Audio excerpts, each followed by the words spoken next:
Remember Kilroy, the peripatetic GI of World War II who was always there? Well, he's not here now. And anyway, he never made his mark with the graffiti experts of today. That's because he didn't have a spray paint can and a felt tip pen. For these are the real villains of the graffiti explosion. Everything was pristine one day, and all of a sudden you see all these names written. You're wondering, who are these people?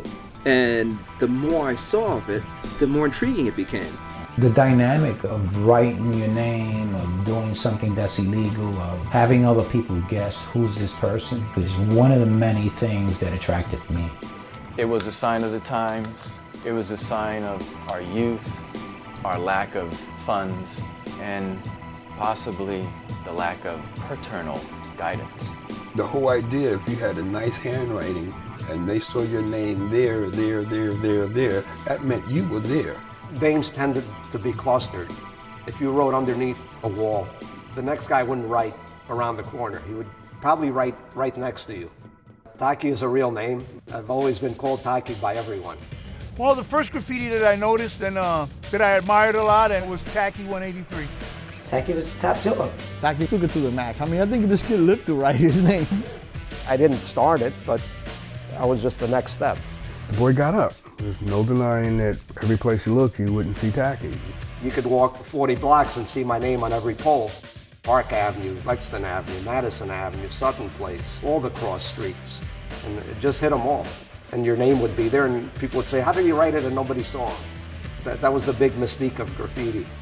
After Taki was everywhere, there was an explosion of taggers. We were just having fun. You know, cops chasing. You know, it was a cat and mouse type thing. It started out as fun. It was an escape route. We wanted to be known.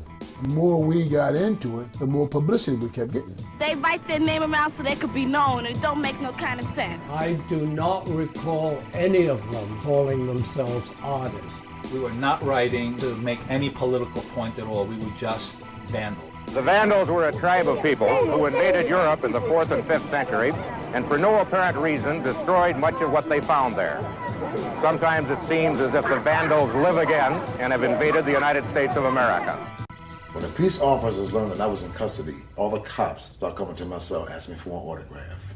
Back then, these were the celebrities. They were all over. Everybody knew them. UGA is what ground broke the writing culture into the art world. We were getting paid. We thought we were getting paid.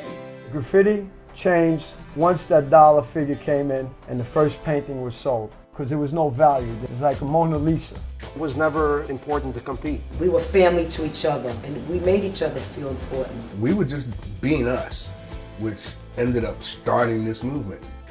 There was a certain purity to what the first generation of writers did, but as some would say, the end of graffiti's innocence.